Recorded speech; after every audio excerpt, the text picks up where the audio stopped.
Hey, everybody. Welcome to another episode of the Mile High Game Guys Board Gaming Podcast. I'm your host, Adrian. And I'm Zach. And I'm Jeff.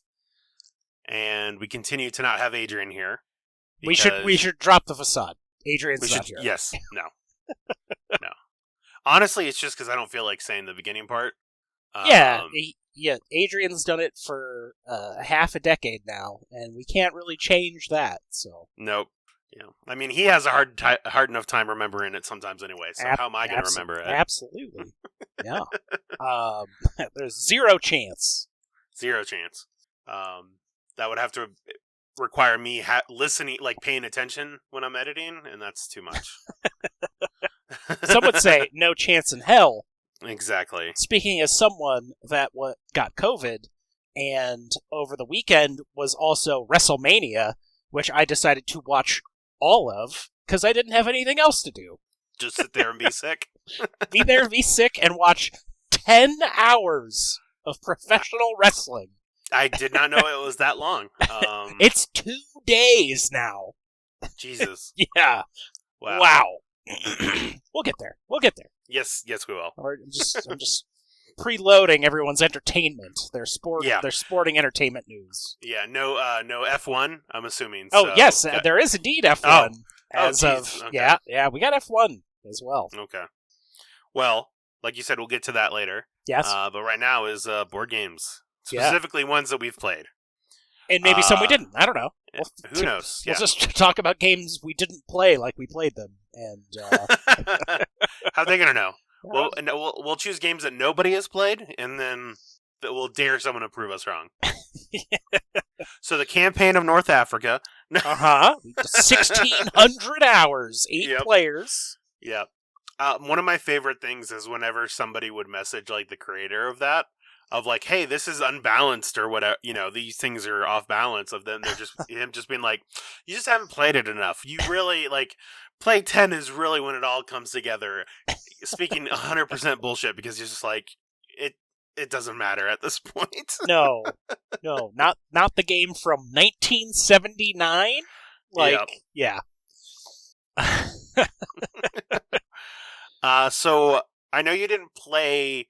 You weren't at game night this week. No, but you were last week. Yes, because we didn't record because you had a sinus infection, and I had COVID, and I don't remember where Adrian was across the continent. Yeah, I don't remember either.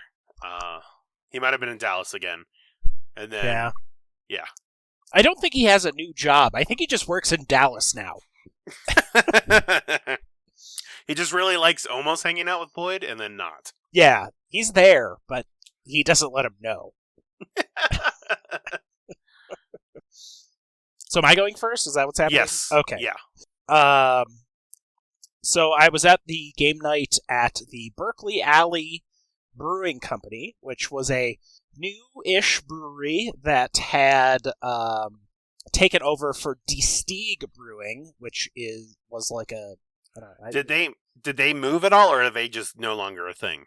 I think the Destigue people went somewhere, but I don't really know the exact motions of who went where. And I think the Black Shirt Brewing folks bought the Destigue location or something like that. They sold off Black Shirt and then went to Destigue and bought them out. And there's some weird shell game of who works where now or something. Gotcha. And I'm not familiar. But anyways, we were a little worried about the location because it was pretty small. It was small way back when, but it held a solid 30 people, and the beer was actually pretty decent. I didn't have a problem with anything I had there. No, unlike Black Shirt Brewing, I like their stuff. So. Yeah, Black Shirt known for their red beers. Everything. Yeah. So I tried to play host with a bunch of folks there. We had some new people, and I was trying to make room, because people just pile their board games up somewhere, and that takes up a whole space where someone 3 people could play. So I was like, all right, get all this shit out of the way. Let these people play some fucking board games. And then they played Forbidden Island, which is fun. But we played Cascadia. It was 4-player, right? Yes. Yeah, it was you, me, Wes, and Kaiser? no, Ryan. Yes. Yeah. I had just played Cascadia the previous week. The previous Monday. So it was only like 2 days previous to that, because the holiday party, the Avery holiday, the long-delayed Avery holiday work party happened that Monday, and I was hanging out at my friend's spot and played Cascadia, so it just was in my car, and I was like, I should play more fucking Cascadia, and so we did. We had almost all the same scorecards I had in the 2-player game I played at the work party, before the work party. So you are matching like animal tiles with like biome tiles, and then you want to try and make the largest biome size possible, and then you also want to have the largest. You get points for all of your consecutive biomes. There's 5 different biomes. You get points for each biggest one, so you don't want a bunch of little chunks. And then you get points versus everyone else for the largest. And then you get, like, second place, etc. And then you are, via these 5 different scoring cards, getting different placement scoring things for salmon, bears, foxes, elk, and hawks. And the variability of the game comes where there's like 5 or 6 different scoring cards per, and then you combine those in different ways at random. So there's one for each animal type, and then you just draft. You draft hard and fast. Because you've got 4 options, and all you can do is just take one of the 4 options, and you just keep doing that. Ryan, you don't want to get caught in a spot where you have to take something that you can't really use. Yeah, but the nice thing is there's 5 different scoring options. You can just kind of be like, well, I can't do that this round, but, maybe next round. Yeah. So you don't want to get stuck taking a suboptimal option because you're not getting... Because you don't have to draft the thing that's going to get you the most points this round, because you can always just do it on a later round. It's not like it's going to stop. There's no, like, mid-game scoring or anything like that. You just go till the end. Yep. Ryan didn't understand how, like, Sean, yes. Was it Sean? It was. No, I thought you played Matryoshka with Sean. Oh, no, it was Ryan. Yes. Yeah, it was Ryan. Yeah. Sean was. Yeah, I was not allowed to play Matryoshka because... Yes, correct. Yeah, because Sean. You had the audacity to leave for like a second. To get a beer. Yeah. Do you want to play Matryoshka? Yes. Too bad. Cool. Ryan decided to make a bunch of little tiny biomes and not actually connect any of them in any meaningful fashion. But he did get a lot of scoring on the 5 animal scorecards. He definitely beat everyone on that. Yep. And then the second half scoring took in place, and then everybody caught up. Yeah. I have it here. It was 67 Ryan, 60 Wes, 59 Zach, and 57 Jeff. So that's opposite. Because you won that one. No. This is just animal scoring. Oh, okay. Just animal scoring. I was gonna say. I was dead last in animal scoring. Yeah. And then it was Ryan with 17 biome points, Wes with 27, Zach with 31, and then myself with 40, which ended up with me in first place with 101 points, Zach with 91. Wes with 88, and Ryan with 86. Not counting the nature token points that we had at the end that kind of let you cheat the draft. But and also note that 2 of Wes's turns were taking animals that he couldn't legally place down, so they had to be discarded. Yeah, so. You don't want to do that because that's literally just throwing points down the drain. Because usually, like, even just one more animal in one more spots, like, goes from, like, 4 points to 7 points or something like that. Yeah. I enjoyed it. It definitely is one of the better, like, newer abstract games that I've played. especially with four players. Yeah, I think it has like a 2 to 3 best at, but it's hard to argue that anything. Every player count seems like it's great. Yeah. I think Azul is number 2. Azul Summer Pavilion is number 3. And then a game I've never played, Yinch? Oh yeah, it's one of the whatever that series is called of games. Yeah. I don't remember what it is, but Gipf? No? Not Gipf? That sounds familiar. I mean, that sounds like that same thing, but yeah. Yeah, it's great. I'm glad I got it. Oh, Patchwork, of course. And War Chest. I don't remember really loving War Chest, but maybe it's because I play with Paul. I think it was at like Gen Con the year it came out, maybe something like that. Yeah. But yeah, Cascadia, it's fantastic, and I will continue to bring it because it's great.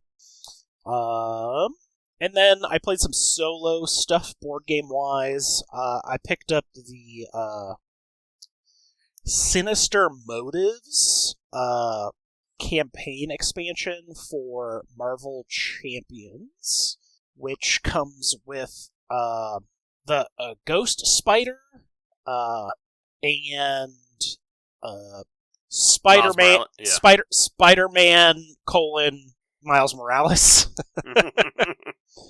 So I just did like 2 quick games with those heroes because I at least like to try out the heroes. Ghost Spider. And the Spider, you can just say Spider-Gwen, it's fine. Yeah, everyone called her Spider-Gwen for like a decade, and then they're like, well, if you put your first name in your superhero name, that's not really... it's not gonna work. What, Super Dave? Not a great name? not great. So... Ghost Spider is, if you are familiar with Into the Spider-Verse, which I think is the only real mass market introduction to that character, she's super, like, fucking agile, and is all about just, like, totally avoiding, attacks. Like, so... after you resolve an interrupt or responsibility to an event, you just ready your hero again. So you're all about like okay. She's 1 thwart, 2 attack, 3 defense. Like 3 defense is like huge. But every time you use one of your cards to interrupt a response, you just ready, which is super fantastic. The card it comes with is like a protection deck, so it's all of the green, I want to say. That sounds like protection. Yeah. A lot of wild stuff, a bunch of allies and things like that. So, like, there's like a weird Spider-Man that is in her deck. Like, I always love when they make these weird fucking crazy references. So Hobie Brown is better known as the Prowler, and I was like, who knows what the fucking Prowler is in the Spider-Man universe?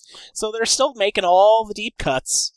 And yeah, it's just a lot of, when your hero defends against an attack, get +2 defense for that attack. Her defense goes up to fucking 5, which is nuts. And then, if you didn't take any damage from it, just ready yourself. Like, she was cool and fun to play. And then Miles Morales has his, like, spider venom stuff, I guess you could call it. And then he has his, like, camouflage stuff. So he's, like, I don't know, he has, like, various, like, attack abilities like that. It was kind of hard to figure out where his deck was going, which is kind of why I didn't love the base Spider-Man. The base Spider-Man. He had it was a little more interesting, but it wasn't like different enough. It was also a thwart deck, so it was all about like the not justice, yeah, stuff. But he had a little more interesting than just like, I'm going to Spider Sense and avoid, or I'm going to turn into like Stealth Man, and then like the Venom Blast was cool because it could stun, and then the Camouflage was interesting because it could just give you a tough status. So okay, there's not like a ton of that in the other heroes that I remember playing, at least with like the pre-constructed decks. So it was like he had more conditions that he was throwing out than anything. Of course, I just played against Rhino because that's the one I know how to play against the easiest, and he doesn't do anything fancy. But yeah, it was better than the basic Spider-Man, but it wasn't like I would like to see it in an actual constructed deck instead of just like the hero itself was interesting because of the Venom Blast and the Spider Camouflage. The standout was definitely the Ghost Spider.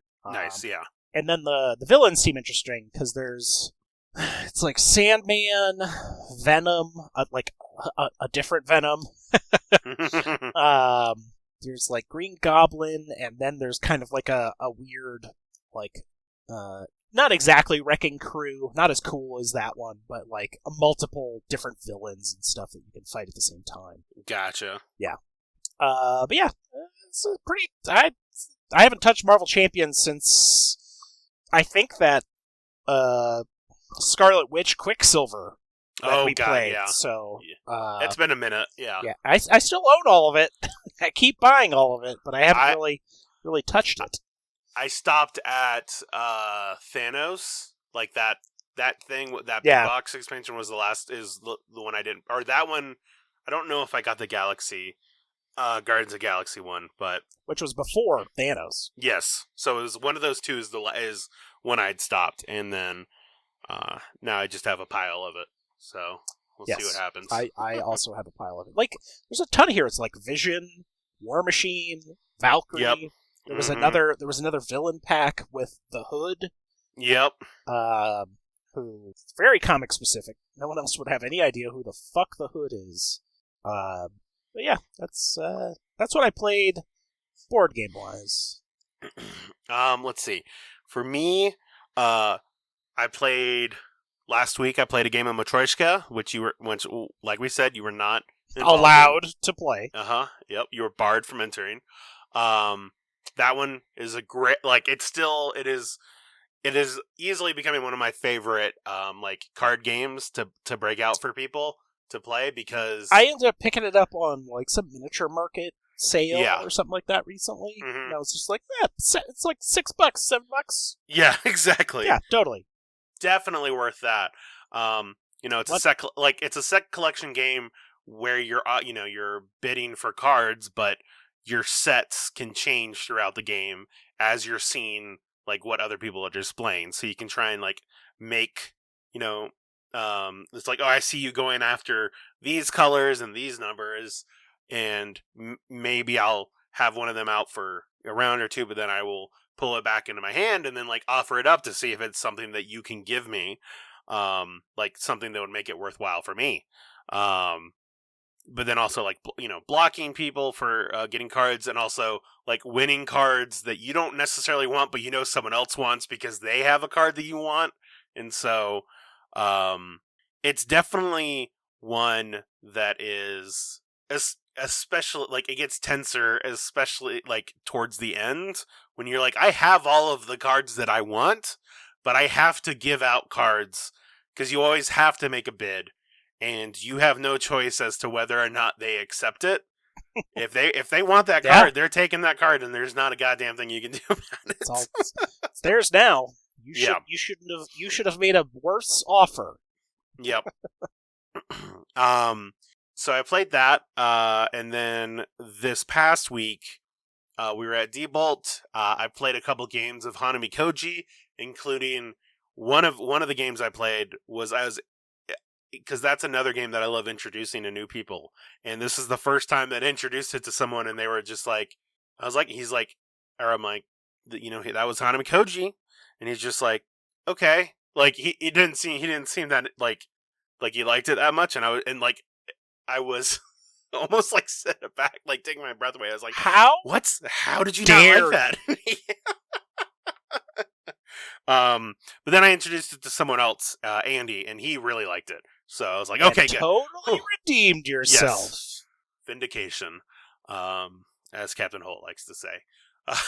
Also me when everyone starts liking Severance, because I like Severance first, goddammit. It was very good. So we played that, and then we played a couple games of the game. Because I introduced it to somebody of the game. That they gave me a copy of The Mind, because it was like I was supposed to give to Adrian, I guess, because they got the game. They've got The Mind, and that's a very group dependent game, and also it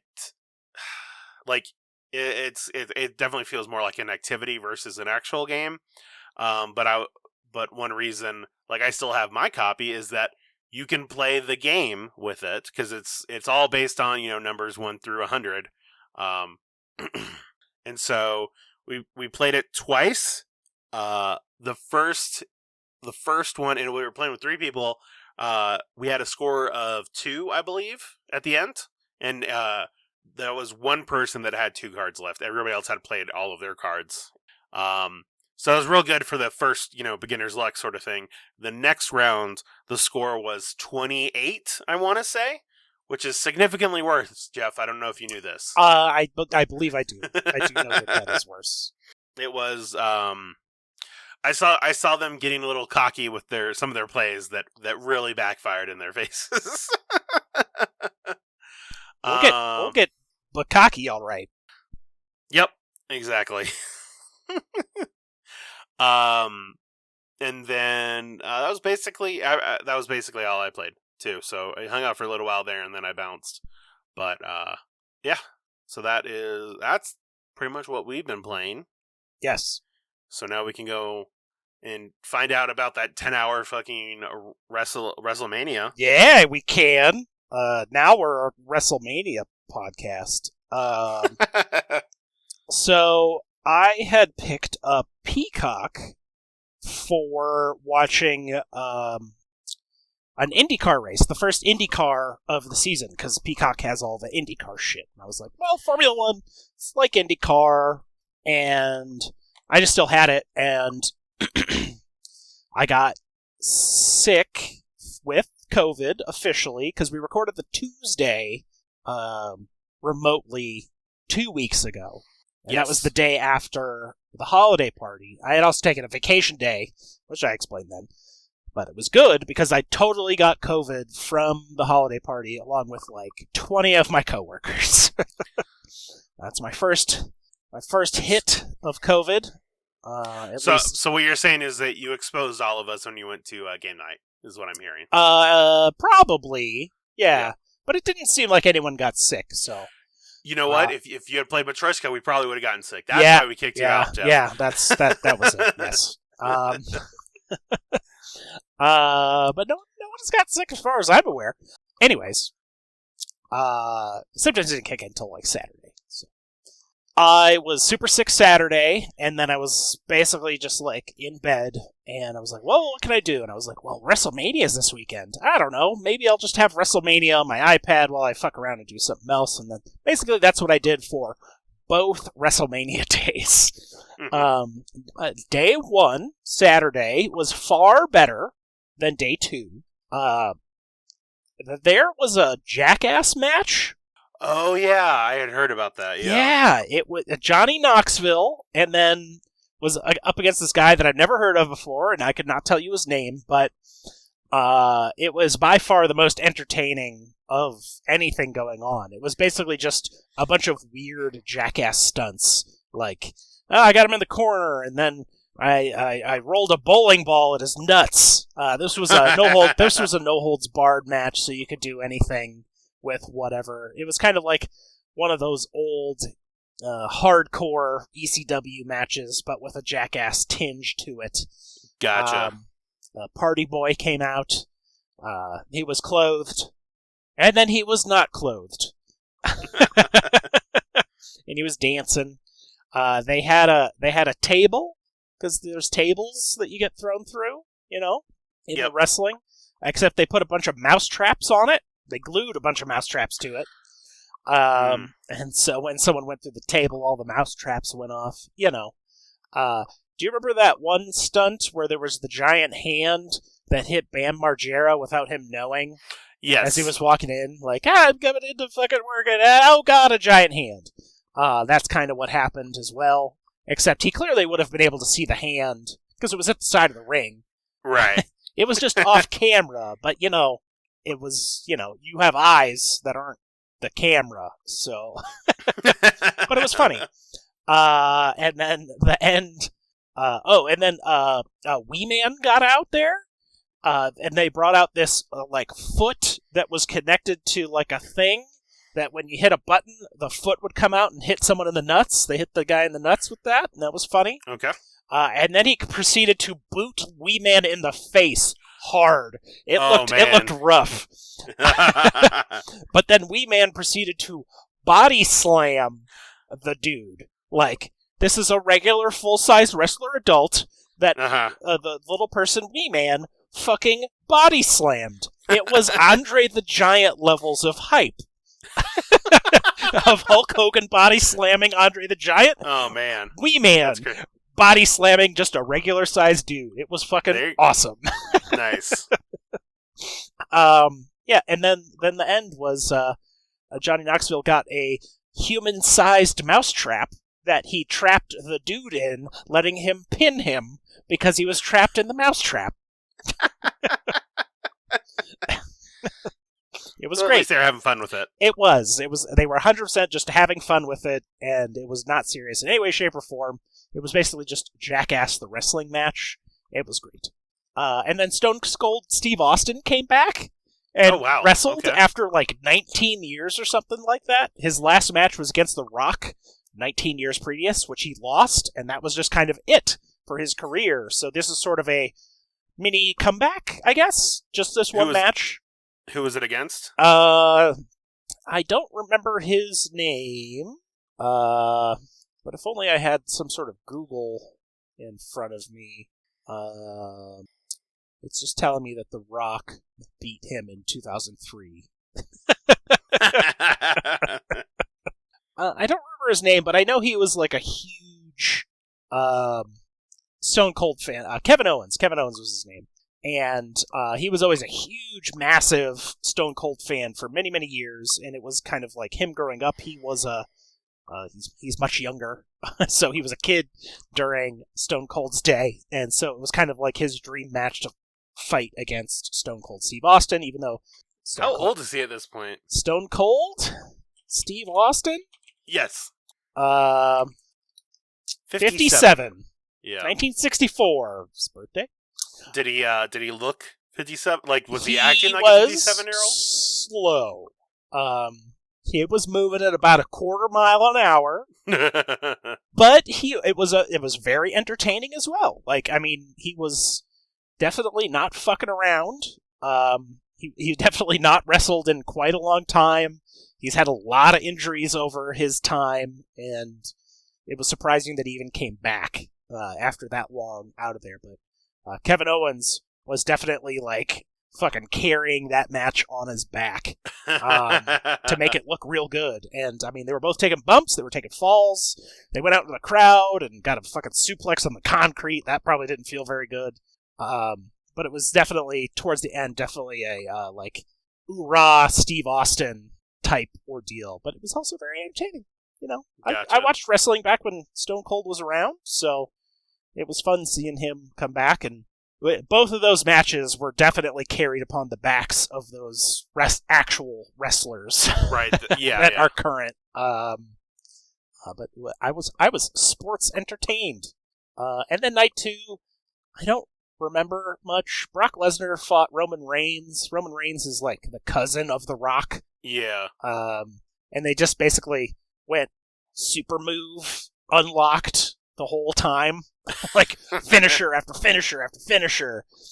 And And I think one of them got injured at the end or something, because the match just went boom, end.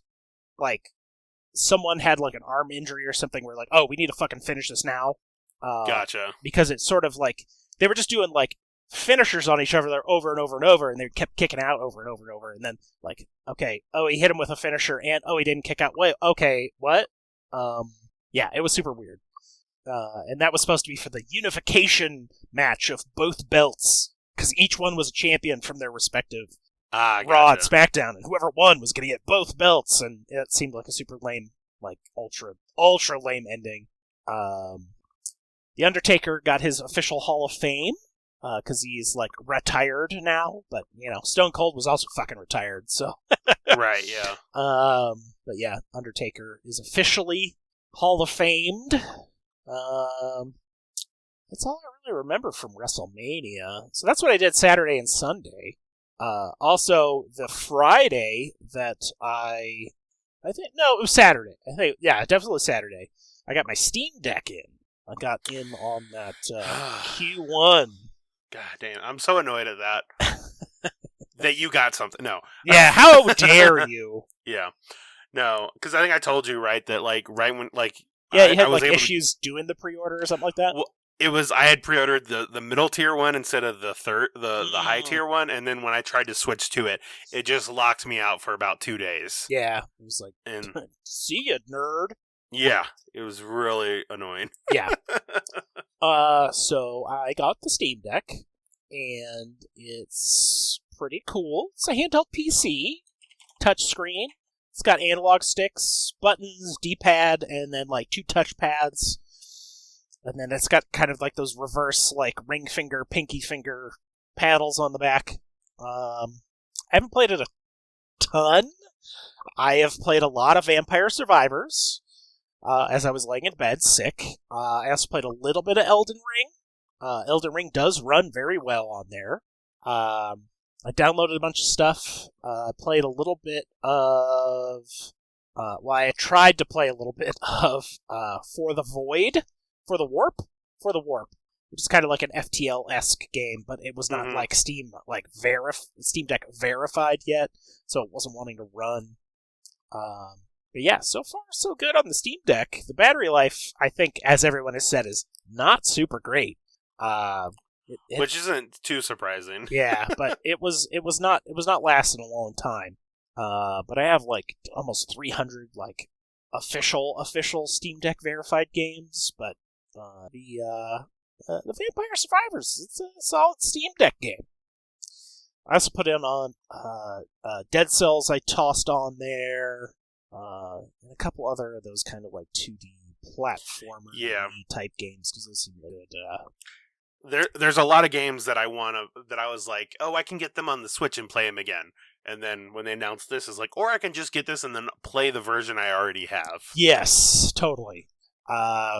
Some games that I want to play on there, you can't because, like, a lot of games that are, like, multiplayer focused, the, like, anti-cheat is not supported on Steam Deck yet. So, a game that I have put a ton of hours into, Hunt Showdown, like 430 hours, that anti-cheat is not in there yet, so I can't play it because Gotcha.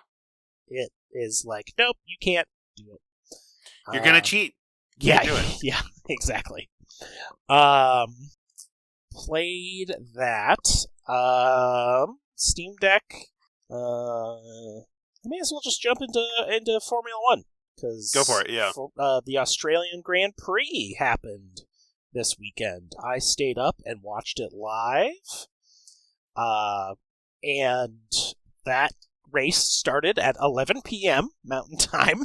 So I was up till about 1:30 because I watched the after show, which I could have just watched, later, but didn't. So the first Australian Grand Prix since like 2019, didn't happen in 2020, 21. So it's been quite a few years. This is the third race of the year. Ferrari continues to dominate. Charles Leclerc got pole. Carlos Sainz had an issue with like a someone got into a crash moments before he was about to cross the line for his qualifying lap. But because the red flag came out because of that crash, before he crossed the line, his time was deleted. Even though, like, the crash was well behind him and was nowhere near him, but once they red flagged the race because of that crash, boom, deleted, done. Doesn't matter if you were about to cross the line. Charles Leclerc was literally quarters of seconds in front of him, and he did cross the line in time to get his lap time in. And by the time they came back, he had he couldn't improve his time on one lap, and then when he went for another one, he fucked up and lost a bunch of time and started ninth, which was not ideal for a team that has been first and third the first two races. And then at the beginning of the race, he dropped from like 9th to 12th. His tires weren't in the right window. He lost it on a corner and went to the gravel and retired within the first 45 seconds of the race. Oh my god, wow. Yeah, because he fucked up. He tried to push when his tires weren't ready to push and slid off. Not ideal. Which then let Hamilton and Russell, the Mercedes folks, go way up there. They had a great start to the race. Verstappen was second place after Leclerc, and then Perez was in there with Russell and Hamilton. The McLarens have actually did well this race. They've been real bad the last couple, which is good for Daniel Ricciardo because he's Australian and he hasn't been in Australia racing for years. So he was happy to be not 17th or dead last. Race goes on. Nothing too dramatic happens off the top of my head until Max Verstappen pulls off to the side of the race course and stops his car because he is once again DNF'd out of 3 races. So he won the second race, he DNF'd the first race, and now he's DNF'd the third race. He's only finished one fucking race out of these 3. Why did he stop his car? They got something on his car broke. Oh, okay. Yeah. Reliability. He wasn't just like, fuck it. He was in second place at the time. And, well, if you're not first, you're last. So. He has taken that to heart. Because he's only finished one race in first. And, so Perez goes on to get second place. Leclerc gets first. George Russell, gets his first Mercedes podium. I think his second ever. He had one podium with Williams last year, but it was like a rained out race, and then they do 2 laps behind a safety car, and then they called it cool, alright, take everyone's money, we did 2 laps, that counts as a fucking race.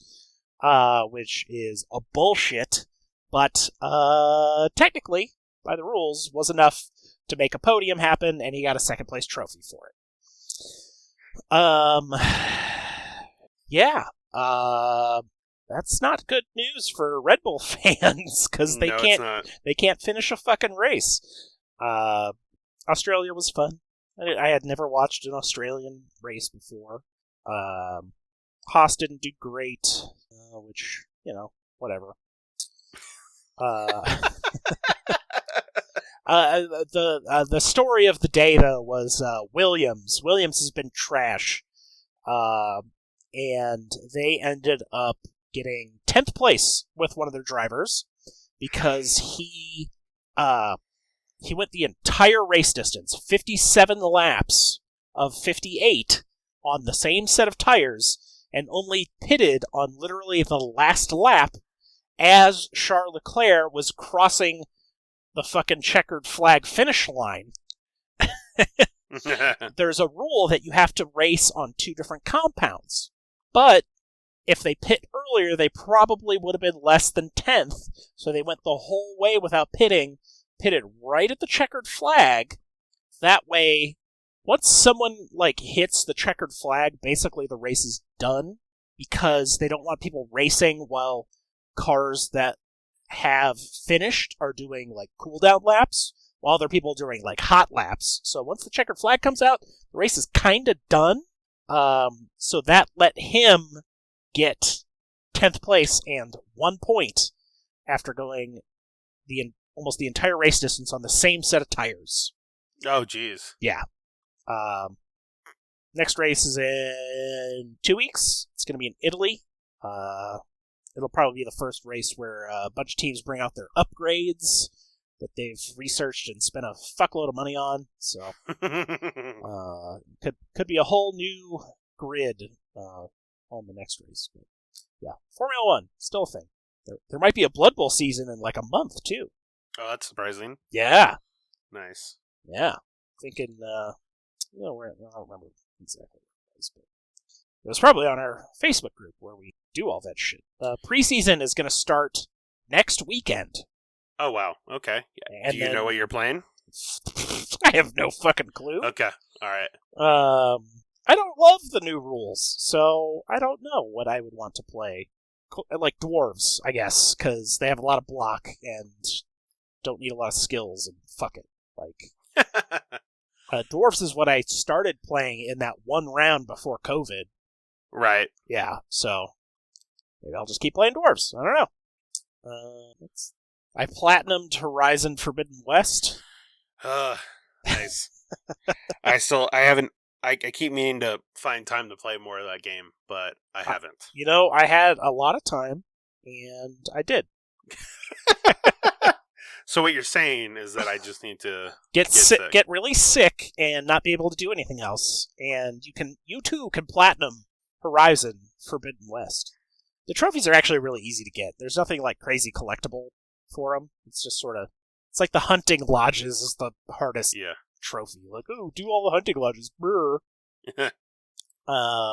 Yeah, I think that I watched a lot of stuff. Severance, finished up Severance. That's very good. Yeah. It's extremely good. I watched The Bubble, which is a Judd Apatow Netflix movie. Yep. I remember you mentioned that, yeah. 30 minutes too long. At 90 least, minutes? At least. Or is it the fact that all of his movies are like 30 minutes too long, it continues that trend? Yes, absolutely. Okay. Yes. Right. It's over 2 hours long. Okay, yeah. That tracks. It does not need to be done. But boy, that new Jurassic World movie sure does. I mean, it's got to be better than the second one. Yeah, but like the Bubble is the fictional movie creating of Cliff Beasts 6 or something like that. It's all about these dinosaurs, and then they're on like Mount Everest and climate change fighting dinosaurs, and it's definitely like, boy, there doesn't need to be a 6th fucking Jurassic Park movie because I've already seen The Bubble, aka Cliff Beast 6. I watched most of Harley Quinn on HBO Max, the cartoon. I had watched the first season like forever ago, but then I kind of banged throughout the second season. Yeah, second season's real good. Yeah. Have you watched any of Moon Knight yet? I've watched both episodes of Moon Knight. Nice. I enjoy it. I have enjoyed them too. I watched the rest of Our Flag Means Death, which is the Taika Waititi pirate Blackbeard sort of show. With Rhys Darby as Steed Bonnet. Steed. The gentleman. Steed. Yes, Steed Bonnet. Yes. The gentleman pirate. Yes. I really liked the French aristocrat episode. That's the one I'm about to watch, yeah. With Nick Kroll. Yeah. He makes kind of everything better, so. I saw Everything Everywhere All at Once. Okay. Over this weekend. Yeah. It's definitely the best movie I've seen so far this year. It's very good. Yes, I do want to watch that. It is one. Did you see Swiss Army Man? I did not. Okay. Have you seen? What is that?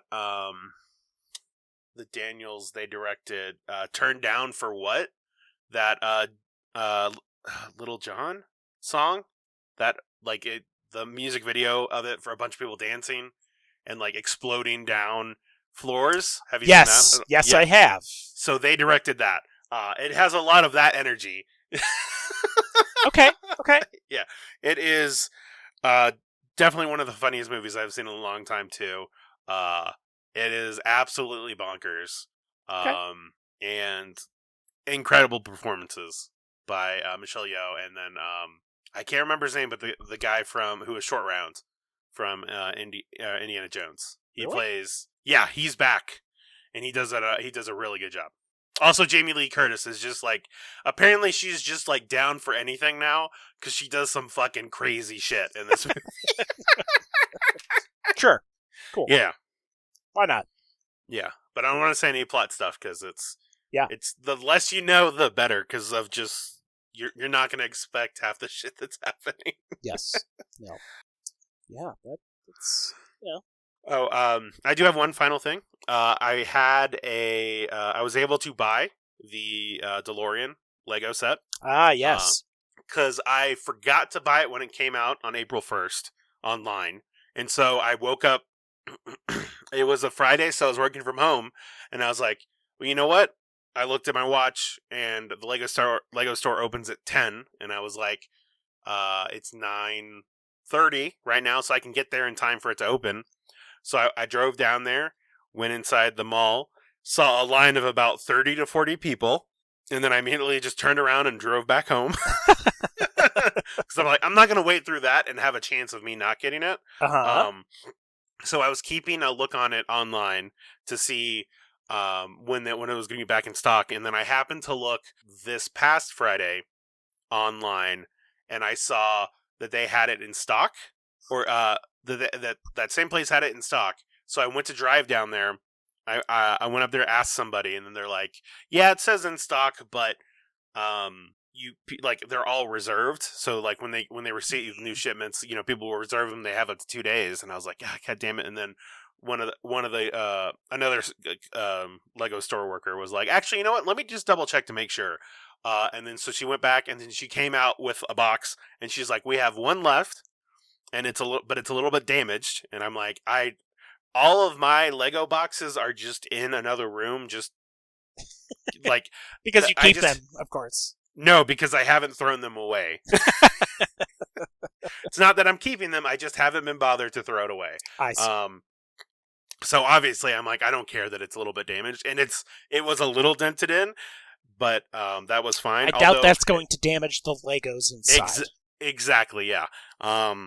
So she handed it to me, and there was a guy with his family, like within earshot, that I heard him say, like, man, I asked them if they had any copies of that today, and they said no. And it just in my mind, I'm like, sucks to be you, man. Yeah, sucks to suck, nerd. Yeah. So then I went to go, I was like, sweet. I went to go purchase it, and then they're like, that same worker came up, and she's just like, all right, and it's damaged, so you get 10% off of it. And I'm just like, okay, yeah, I'm cool. Fine all with right, this. That's like $30. So. Yeah. I wasn't expecting to get it at all today, and I got it at a discount from a Lego store. So that was very surprising. And so I have it built. It's a real good build. My only problem with it is that it doesn't have enough pieces to where you can just immediately swap out. Because it has all three different. Yeah, because you can make it look like all three of the movies. Yeah. So it's got the lightning, the lightning pole. It's got the Mr. Fusion on the back, and the wheels that fold up, and then you can replace the wheels to have the white wall ones, and then put out the semiconductor thing on the top of the car. If you just if you were just like taking pieces off and putting on other pieces, that would be great. But there's like 5 pieces that are like split between them that you have to I have to disconnect this thing here and then connect it onto this other thing to then move it. To put it on here. So it's just enough pieces that it's annoying, but not too many that it's like I wouldn't tell people not to get it, right? Yeah. It's really to make it look like the DeLorean you want it to, and then change it out on occasion. It's not like just ready, it's not like you just hit a button and it flips over. Yeah. But there is, it has a battery in it, because there's a button you press and then the flux capacitor glows, which is nice. And then there's a switch on the bottom that you just pull, and and the tires go into hover mode. So it's good. I like it. And now I have the tall neck at the beginning of the next month. Oh, the Horizon Zero Dawn. Yeah. Yes. Apparently somebody got that today. I saw a picture that was like, hey, Fred Meyers, which is, akin to like King Supers, but like elsewhere in the country. They just had them, and it's like not supposed to come out for another 20 days. So Motherfuckers. Yeah. How about that supply chain, right? Other bitches getting my fucking tall necks. Yep. But I'm looking forward to that one. That seems like it would be a cool set. It is, and it's only like $80 too, which is garbage. It's garbage. It does seem to have a good $300 or more. That's the only way I spend on fucking Legos. I mean, I'll tell you this: if they had like a fucking Thunderjaw that was like $300 or $400, I would not blink to buy that. Well, let me tell you about Horizon Zero Dawn, the board game. Yeah, but I don't have to paint the Legos, so that's where that wins. It's called the 5,300th best board game. Oh, is that all? Yeah, it's not. I mean, that's like easily in the top 4th of all board games. So yeah, maybe no. There's like 28,000 on there now. So. Yeah, so that's top 5th, top 6. Like it's just getting better every moment. Yeah, better. That's the word that we want to use. I'm glad I didn't back that game. I am too. Yeah. Well, I think that's enough of that. Shall we move on to some Kickstarter news? Sure. Or news Kickstarter, your choice. Dealer's choice on that. I think we're going to start with news. Oh. First up in news, there's a trick-taking game for cool cats. I don't know. That's just the way that they list it. You like trick-taking games. That's why you put it on the news. Yes, it is. So it's called Cat in the Box. It is a quantum trick-taking game. So everybody is going to have a hand of cards that are all cats, but they're the trick on this one is that all of the cards do not have a suit when they're in their hands. They only have a suit when you're actually playing them. So if we're each playing a different color, or we each play a card, and say I get the 9, I mark on this sheet. It looks like there's 4 different colors or 4 different suits, and so you mark that like I have now played the 9, the 9 of green or something like that. And so it looks like it just seems like I'm always a fan of trick taking games that have like a little bit of twist to them, like that one game that you absolutely hated. Oh God, 6. Yeah. Is it 6 Nimitz? Is that the one? No. Well, I don't know. I don't know if I feel like you hated that one, but it's not. Yeah, I did. Yeah, but it's called Stitch'em or Stick'em. Yeah, I hated that one too.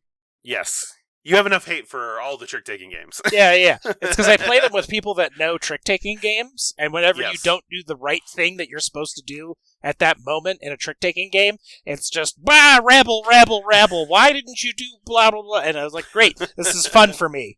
Yeah. Well, that was the great thing about Stitch'em is that you make one mistake and then people will demolish you for they will wreck your entire game. Yes, absolutely. What a great game to play with new people. Yeah, come on in. Come on. Yes. We can play this. We can play Food Chain Magnate. What do you want to do? Exactly. But yeah, you're so in this game, you're bidding on the number of tricks you believe you can win, and then when you play your tricks, you have to claim a color of a card. So you can't claim one that's already been declared. So then it's if you're really planning on I don't know what the strategy of this game is yet, because this is such a new way to look at that. But I'm definitely interested. I definitely will probably pick this up and try it out. And then Jeff, you'll be on the list. Don't worry. I'll make sure you get. Everybody will be new there. You're getting started with it. It's fine. It's only going to be $25. It's from the werewolf people. So look forward to Ultimate Werewolf Cat in the Box at some point in the future. Yeah. Next up in news, that Galaxy Trucker 2nd Edition, shocker, is getting an expansion. Keep on trucking. Keep on trucking. You're the one that owns all of the Galaxy Trucker, is that right? Well, I don't. I own the Anniversary Edition, which was all of it until they added more things. And then they revamped it. They re-released it. Was it last year? 2 years ago? But it looks like this one is last year. That was Gen Con. Yeah.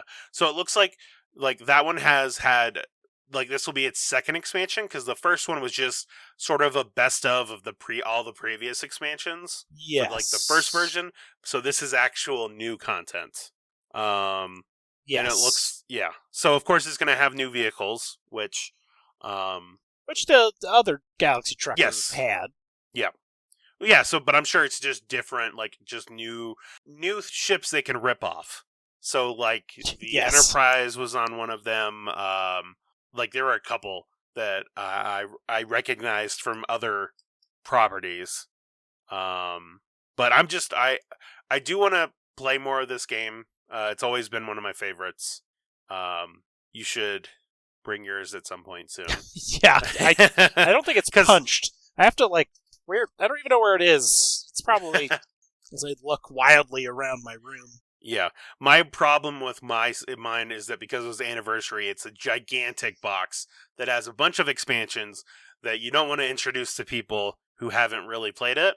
And so it became a big hassle to try and pull all that shit out. And it seems like the new version, it's ever so often it's nice to just go back to the base version of things. Yeah. Yes. Having a not ridiculous version is probably nice. Yep. Speaking of ridiculous versions of things, Castles of Burgundy is getting a super special edition. An Ultra Deluxe edition coming from who are these fucking assholes?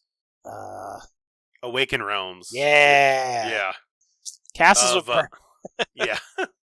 Castles of Burgundy by way of Tainted Grail and This War of Mine. Yeah. They call it a beautified and improved version of the game. Nemesis as well, right? I think so. I think so as well. Yes, that's who I want Castles of Burgundy coming from.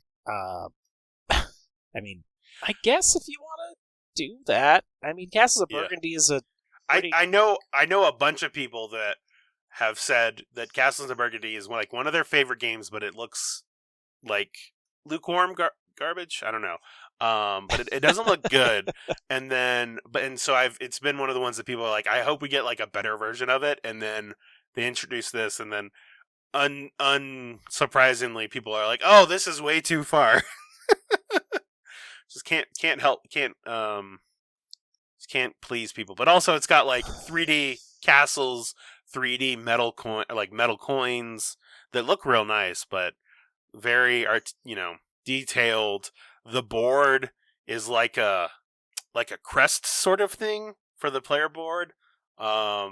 Yeah.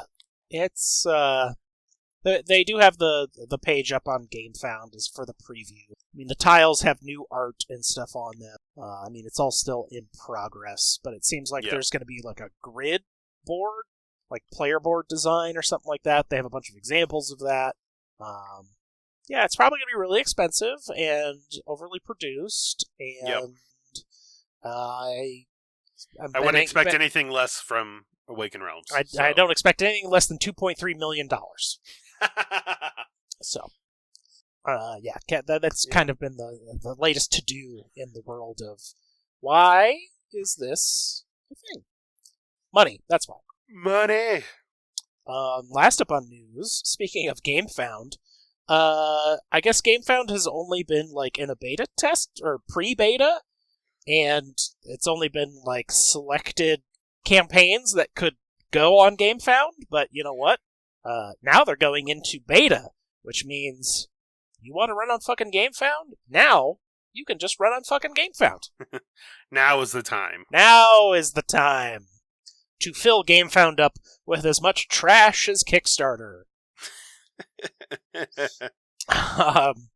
Because it was originally started by Awaken Realms as their sort of like pledge manager thing, and then it slowly I remember. I'm trying to remember like what was the first big thing that they did on here. ISS Vanguard. That's what it was. Yep. Yes. And then a couple of projects added each month, and then which raised $4.9 million, by the way. Yeah. Yeah. But this was the first biggest alternative to Kickstarter, as Kickstarter keeps trying to dig a deeper grave for itself. Well, how could you forget Indiegogo? Remember that was also a thing that had. Yep, it had things on it. Yeah, so. Sure did. But yeah, so they'll just projects still need to be verified, but it is now beta and will be the first tabletop gaming dedicated platform for crowdfunding. Mm-hmm. So yeah, and then also like the nice thing about it too is the fact that it has the crowdfunding portion, and then you can also do the pledge. Like it's an all-in-one, right? Yeah. So you can do the pledge manager there, all of this stuff. So someone's making a good amount of money. Yeah. Sure. Congratulations. You did it. Speaking of crowdfunding, we're going to talk about some Kickstarters now. First up on Kickstarter is Dead by Daylight, which is extremely well funded. $715,000 of its $250,000 goal. Hey, congratulations, have a realistic goal. Over 7,600 backers, about a week left to pledge on this guy, which you can for its most popular pledge of $100. So Dead by Daylight, the board game, is based off of the 1 versus 4 horror board game, video game. So yeah. someone plays as like an evil, I don't know, horror figure, terrorizing a bunch of teens who are trying to escape and trying to get all of the, pieces to, let's say, a car that need to be driven away into the distance.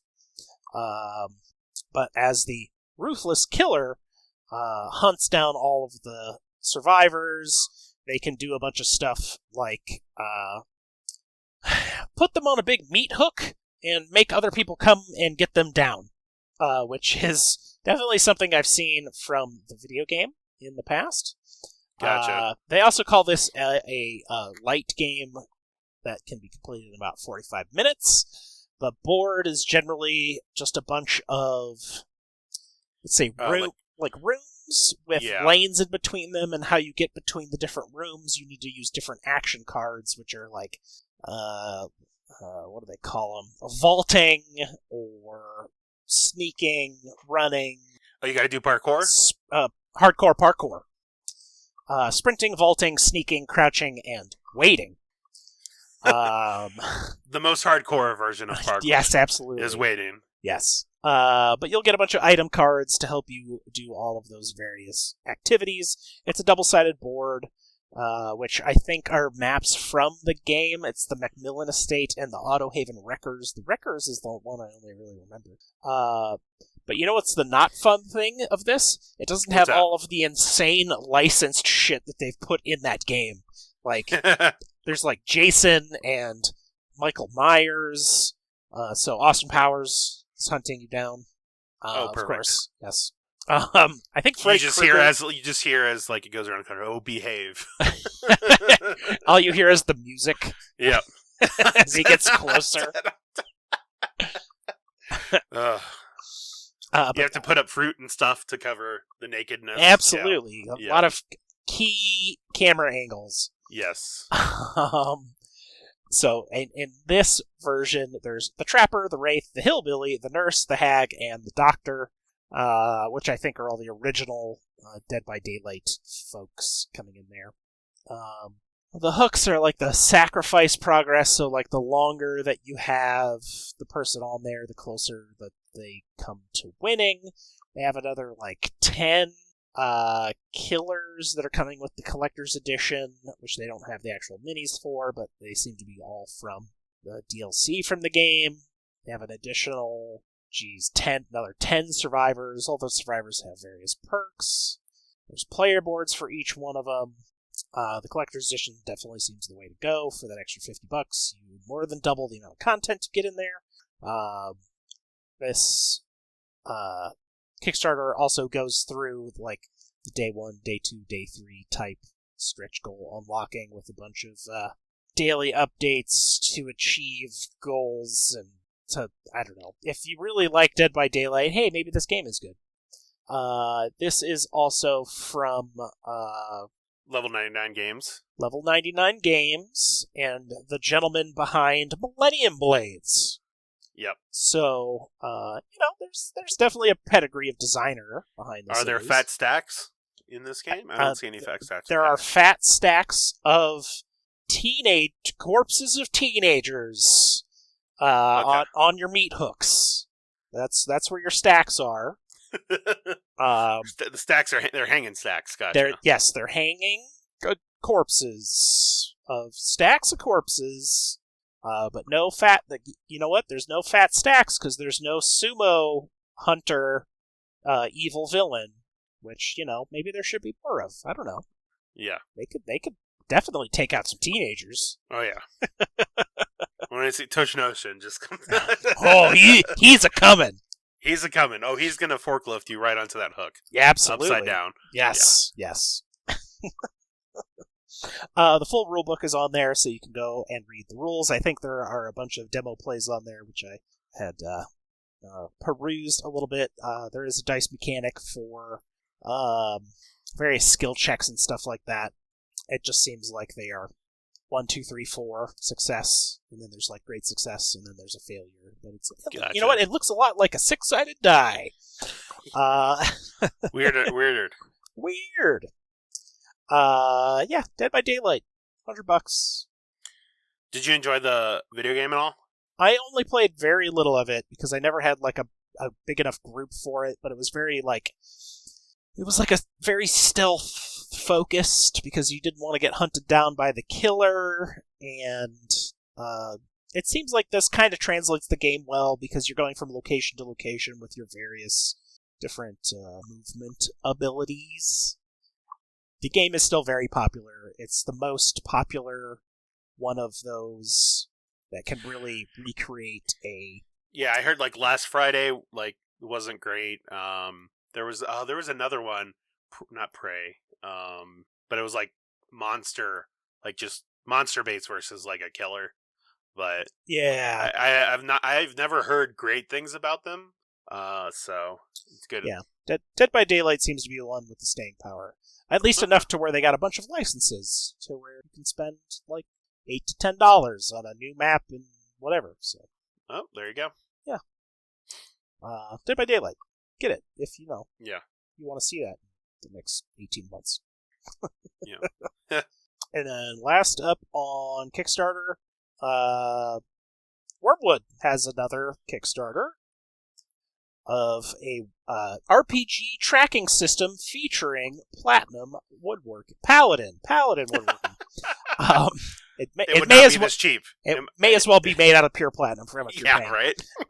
Very well funded, $243,000 of its $10,000 goal. Just under 2,900 backers. Just about a week left to pledge this one, which it's bullshit. Like pledge $16, $17.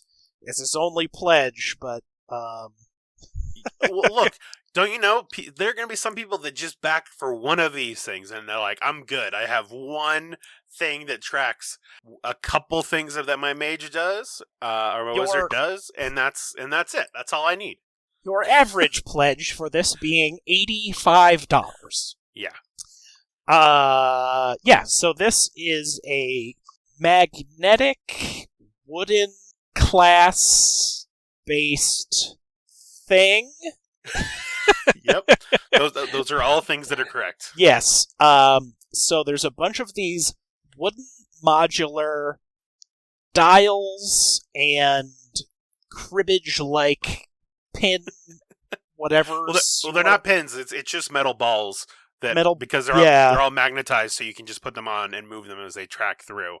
But it has all the different classes, but then also has like HP, spells, weapons that like all these things that it can track on these different tiles.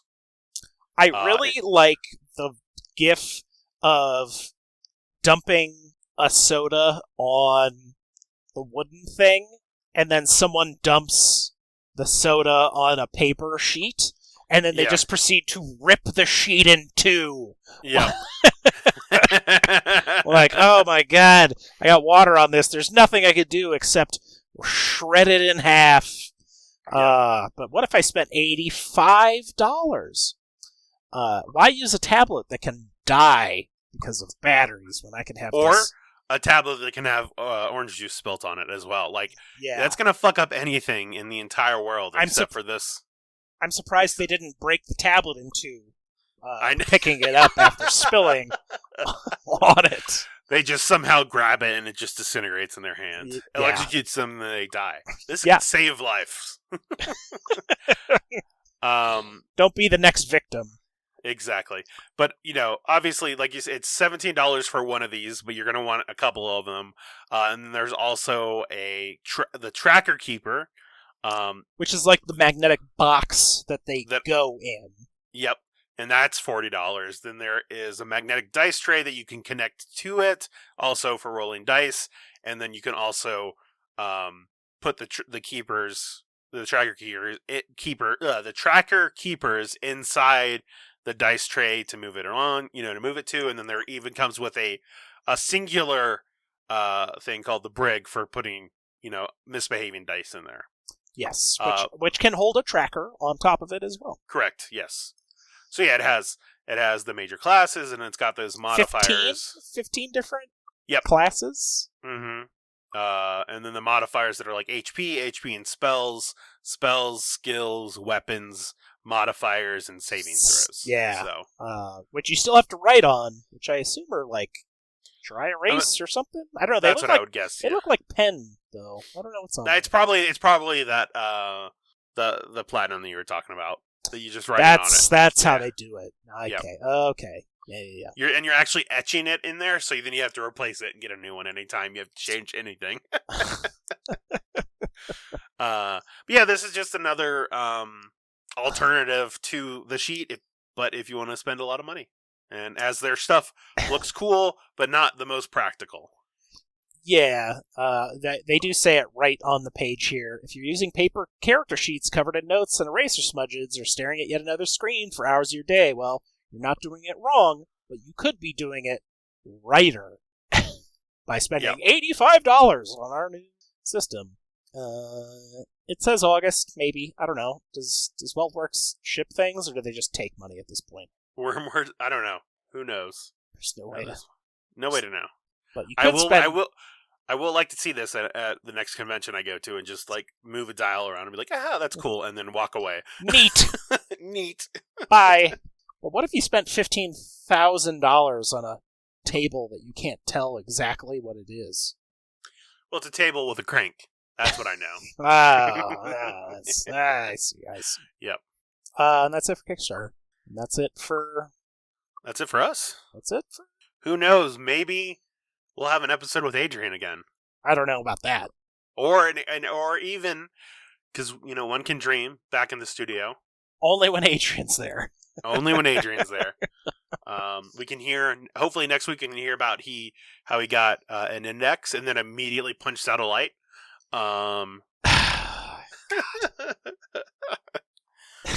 He jumped. You don't jump. You just do. I'm surprised he was able to reach that. It's true. He must have jumped pretty high. Yeah, had to. Because Adrian's short. Because he's tiny. Yes. Yeah, he's tiny. Yes. Now we get to see him do a body slam, and then that'll be... yes. Yep. But surely by now people know how to reach us. Emails at milehighgameguys.com. We got Twitter at MHGameGuys. I am Zach_MHGG. I'm Jeff_MHGG. We got Facebook. Yep. That's you can listen to that way. I don't think I haven't posted. Punchboard Media I think is going through the end of the month. Yeah.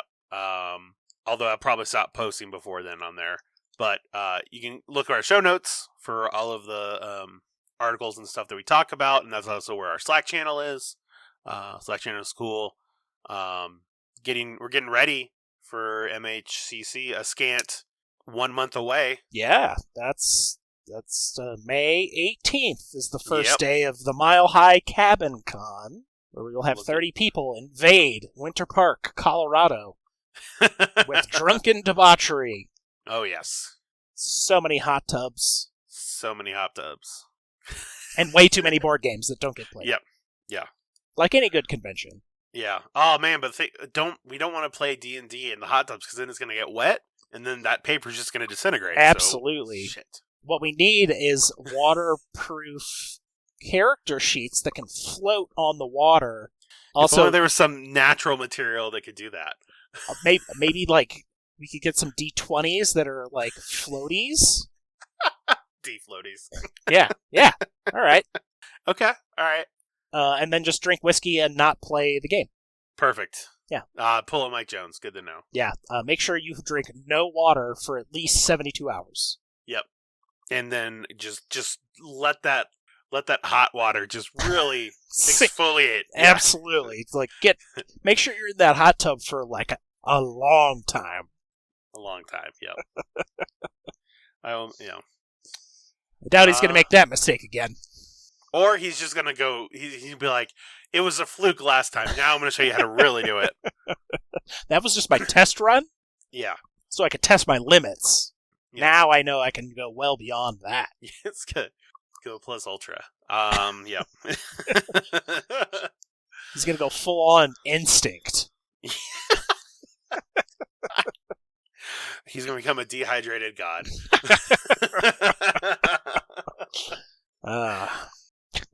All right. Well. Yeah. That's it. I think. That's Slack. The show. Good. There's also Slack. You should be in Slack because that's where we do all of our things, like organize the Mile High Cabin Con. If you're not in Slack, then you can't get the hottest of takes on, I don't know, everything. Your favorite sports teams and what terrible options they're making. Yep.